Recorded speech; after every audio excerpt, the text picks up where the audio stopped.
মনিটরিংয়ের মাধ্যমে অনলাইন জুয়ার বেশ কিছু ওয়েবসাইট এবং মোবাইল অ্যাপ্লিকেশন শনাক্ত করা হয়।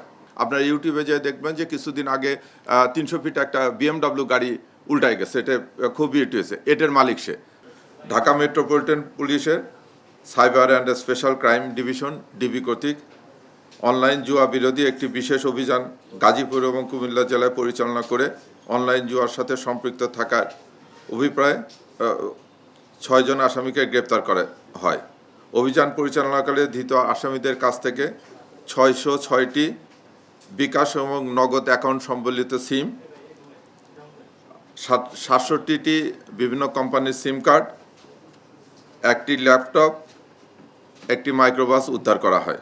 DB cyber and special crime কর্তৃক মনিটরিংয়ের মাধ্যমে অনলাইন জুয়ার বেশ কিছু ওয়েবসাইট এবং মোবাইল অ্যাপ্লিকেশন শনাক্ত করা হয়।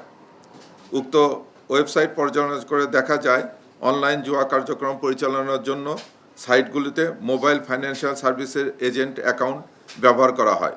জুয়ার সাইট ও মোবাইল অ্যাপস থেকে প্রাপ্ত MFS অ্যাকাউন্ট পর্যালোচনা করে অনলাইন জুয়ার সাথে সম্পৃক্ত একটি সংঘবদ্ধ চক্রকে শনাক্ত করা হয়।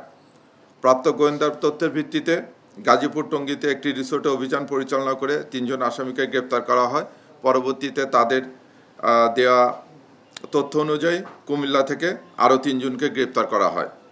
গ্রেপ্তারকালে আসামিদের নিকট থেকে 60টিরও অধিক মোবাইল ফোন জব্দ করা হয়, যে মোবাইল ফোনগুলোর মাধ্যমে তারা ওই 6600টি সিম কার্ড ব্যবহার করে নগদ এবং বিকাশ অ্যাকাউন্টের মাধ্যমে টাকা ট্রান্সফার করে। আপনারা জানেন যে এখানে জুয়ার যে অ্যাকাউন্টগুলো হয়, একটা থাকে জুয়ার ওয়েবসাইট।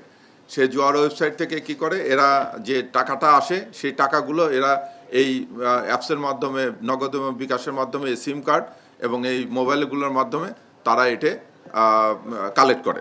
এই কালেক্ট করার জন্য তারা অনেকগুলো অ্যাপস ব্যবহার করে, যেরকম এখানে আছে গোপে, লাকি পে, তারপরে এক্সি পে, কুল পে, এই অ্যাকাউন্টগুলো ব্যবহার করা হয়। এই অ্যাকাউন্টগুলো এই অ্যাপসগুলোর মাধ্যমে টাকা আসে, এই টাকাগুলো তারা পরবর্তীতে ট্রান্সফার করে ডলার করে এবং এটা আপনারা জানেন যে বিদেশে পাচার করা হয়।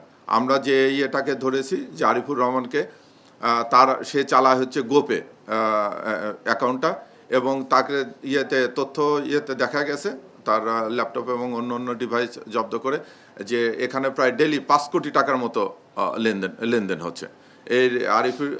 এর আগেও অ্যারেস্ট হয়েছে সে, এবং তার বিরুদ্ধে 4টি মামলা আছে। আর আমরা কালকে যে করেছি সেই মামলাটা উদ্ধার করেছে। এই আরিফ, আপনারা ইউটিউবে গেলে দেখবেন যে সে এই অবৈধ কাজ করে বিলাসী জীবনযাপন করে।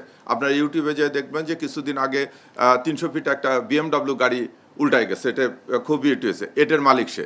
ওটার পরে সে আর একটা BMW গাড়ি কিনেছে, এবং সে পুলিশের হাত থেকে বাঁচানোর জন্য একটা ভিন্ন কৌশল নেয়। আমরা যেখান থেকে ধরেছি সেখানে সে 3টে রুম বুক করেছে। সে যে রুমে ছিল সেই রুমটা গাজীপুর রিসোর্টের, সেটা হচ্ছে 50,000 টাকা ডেলি ভাড়া। এবং তার তথ্য অনুযায়ী দেখেছি যে সে এখানে হয়তো 4-5 দিন থাকবে, এখান থেকে ঢাকার অন্য কোনো হোটেলে যাবে, এবং কক্সবাজারে যে সে বড় বড় নামি দামি হোটেলের 1 লাখ 1.5 লাখ টাকা সুট ভাড়া করে 3-4 দিন থাকে। যখনই পুলিশ তাকে ট্রেস করতে থাকে তখন ওটা বন্ধ করে নিয়ে সে চলে আসে, আরেক জায়গায় চলে আসে। দীর্ঘদিন যাবত সে এই কৌশলে এই প্রতারণা কাজগুলো চলছে। তা আমরা তাকে অ্যারেস্ট করে নিয়েছি, তার বিরুদ্ধে নিয়মিত মামলা দায়ের করা হচ্ছে, এবং এই চক্রের সঙ্গে অন্য যারা জড়িত তাদেরকে অ্যারেস্টের ব্যাপারে আমরা পদক্ষেপ গ্রহণ করতেছি। ধন্যবাদ।